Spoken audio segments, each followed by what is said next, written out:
Saudara, ketegangan di Timur Tengah masih meningkat. Kementerian Dalam Negeri Bahrain merilis video kebakaran besar setelah Iran menyerang fasilitas di Provinsi Muharraq sebelah timur laut ibu kota Bahrain, Manama. Tak hanya di Bahrain, Iran juga menyerang lokasi penyimpanan bahan bakar minyak di Pelabuhan Salalah, Oman.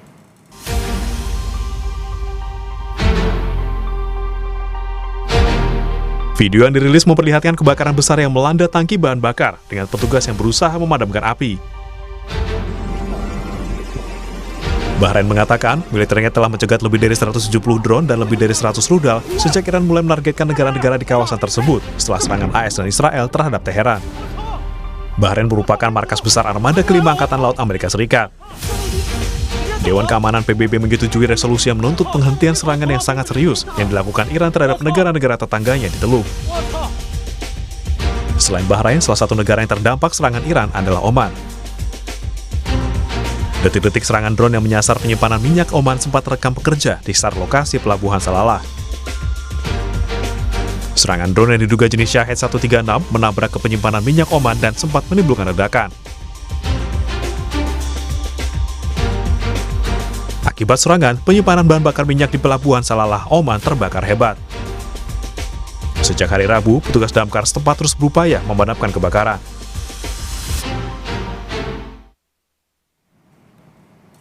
Perang AS Israel dengan Iran telah mengganggu aktivitas kapal-kapal minyak yang melalui Selat Hormuz. Serangan-serangan Iran yang menyasar kapal tanker membuat distribusi minyak dan gas alam dunia terganggu.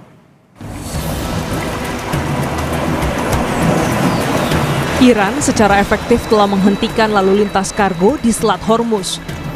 Pada Rabu kemarin, kapal-kapal terlihat berbaris di lepas pantai Ras Al Khaimah, Uni Emirat Arab karena tertahan tak bisa melewati Hormuz. Padahal, sekitar 1/5 minyak dan gas alam dunia dari Teluk Persia ke Samudra Hindia melalui wilayah ini.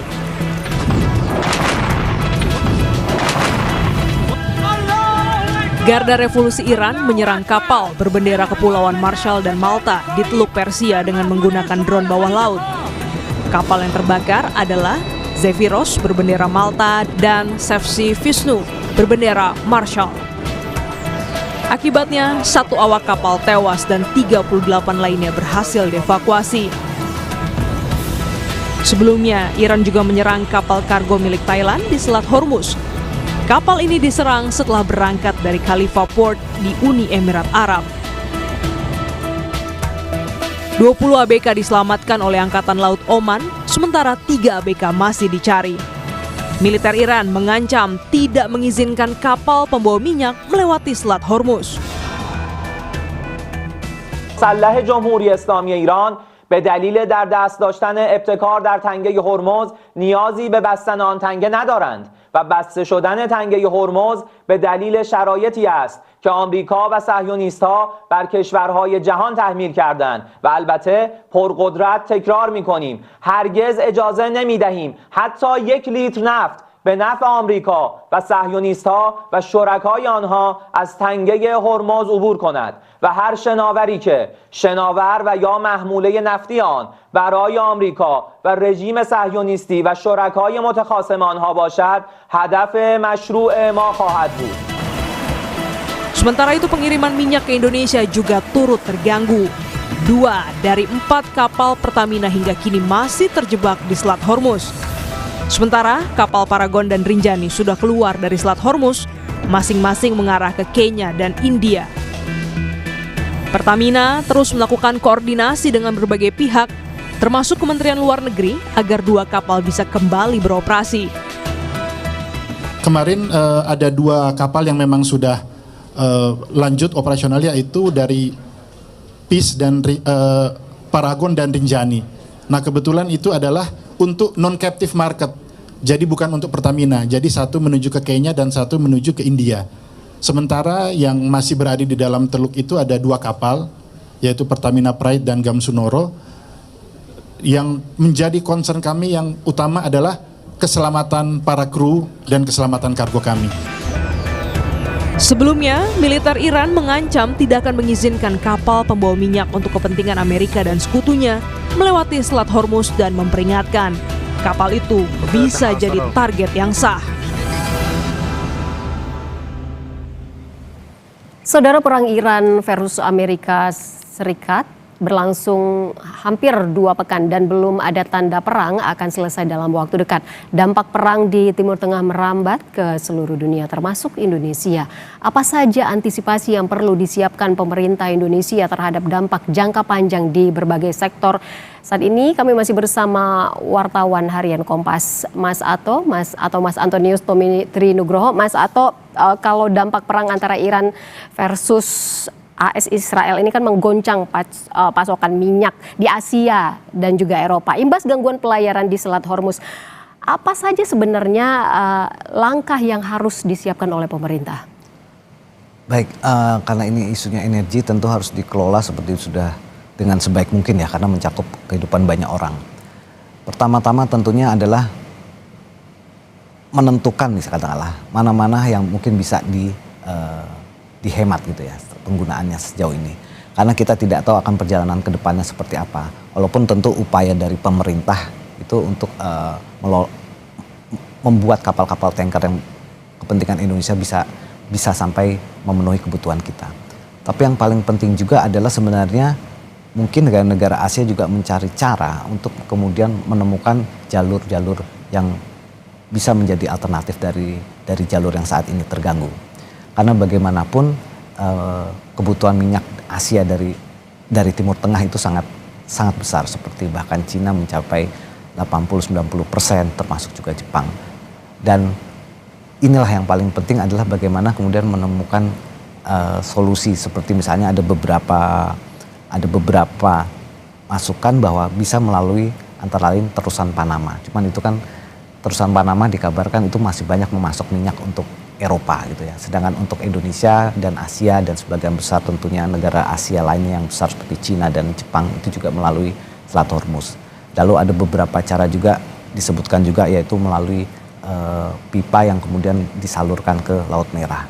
Cuman pilihan-pilihan itu yang tampaknya juga harus segera ditemukan sehingga menjamin pasokan kebutuhan minyak bagi negara-negara Asia. 85% itu melalui Selat Hormuz. Ya, perang kan memang belum menunjukkan tanda-tanda akan berakhir dalam waktu dekat ya, Mas Sato. Kemana seharusnya Indonesia ini bisa mencari sumber alternatif? Tapi Mas Sato nanti kita jawab usai jeda. Tetaplah bersama kami, saudara, di Breaking News Kompas TV.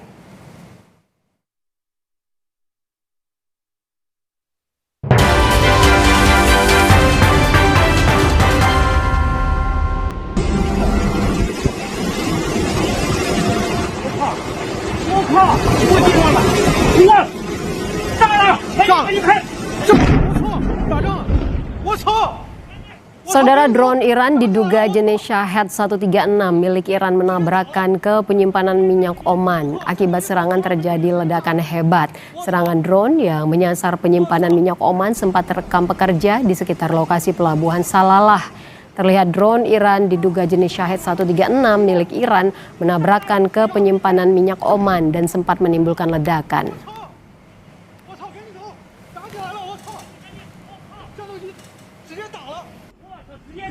我靠，战斗机从头上飞过去，直接炸了。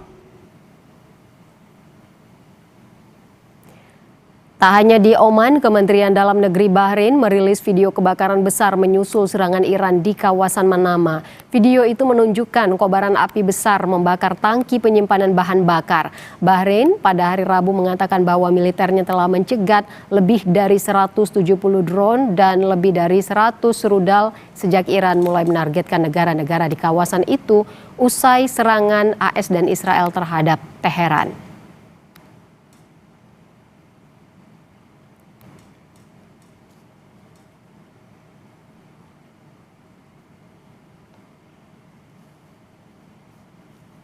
Mas Sato, jika memang perang belum menunjukkan tanda-tanda akan berakhir, kira-kira kemana pemerintah Indonesia harus mencari sumber alternatif? Terus terang Timur Tengah menjadi sumber utama gitu ya. Karena persoalan minyak kan bukan hanya membeli gitu ya, tapi di situ ada kesesuaian kilang, pengolahan dan sebagainya. Dan sebagian besar memang dari Timur Tengah. Jadi Timur Tengah memang penting minyaknya. Kalaupun ada penggantian itu tidak semudah itu gitu.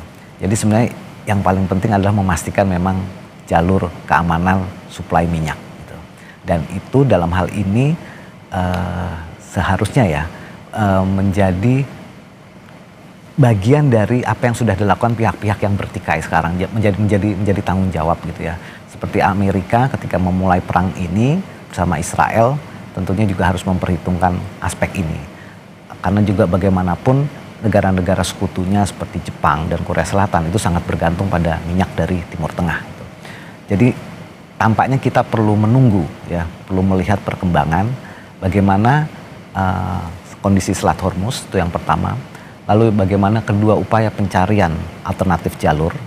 Lalu yang ketiga mungkin pencarian alternatif energi, karena itu juga tidak mudah ya rasanya. Karena kilang-kilang dan sebagainya itu kadang-kadang juga bisa disesuaikan dengan dari mana minyak itu berasal gitu ya. Jadi tampaknya kita harus menunggu, tapi yang sudah dilakukan beberapa negara seperti negara di Asia misalnya melakukan jumlah hari kerjanya dikurangi, kemudian mungkin ganjil genap, itu kan beberapa negara sudah melakukan. Itu bagian dari antisipasi ketika kemudian terjadi gangguan pasokan yang luar biasa. Termasuk yang sudah dilakukan oleh pemerintah Indonesia ya Mas Hato.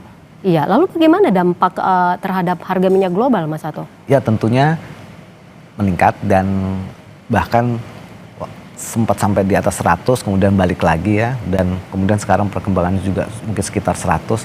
Artinya memang harga itu kan mencerminkan proyeksi ya, perkiraan akan berapa. Jadi sebenarnya juga belum terlalu stabil, tapi kurang lebih akan tetap tinggi. Nah itu yang menjadi perhatian semua negara, karena kalau harga itu tinggi kan berarti sangat memberatkan negara-negara tersebut.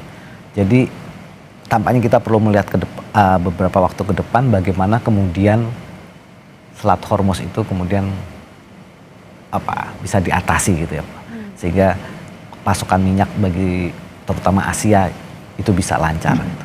Ya, yang jelas memang perang Iran, AS, Israel. Tapi yang menarik ini yang mau saya katakan ini adalah ini kan seperti chapter yang berikutnya dalam konflik ini. Jadi yang dimainkan sekarang adalah pasokan minyak yang selama ini dinikmati oleh negara-negara sebagian besar oleh negara Asia. Tapi menurut Anda Mas Hato, langkah pemerintah di sektor energi ini sudah tepat belum sih? Saya kira semua pemerintah akan mengupayakan memastikan pasokan negaranya aman, dan ini juga rasanya semua negara masih melihat ke depannya seperti apa, dan Amerika juga setahu saya sudah mulai melepas itu cadangan yang besar itu dan secara perlahan, dan beberapa negara mungkin juga sudah melepas itu kan untuk menstabilkan harga minyak dunia.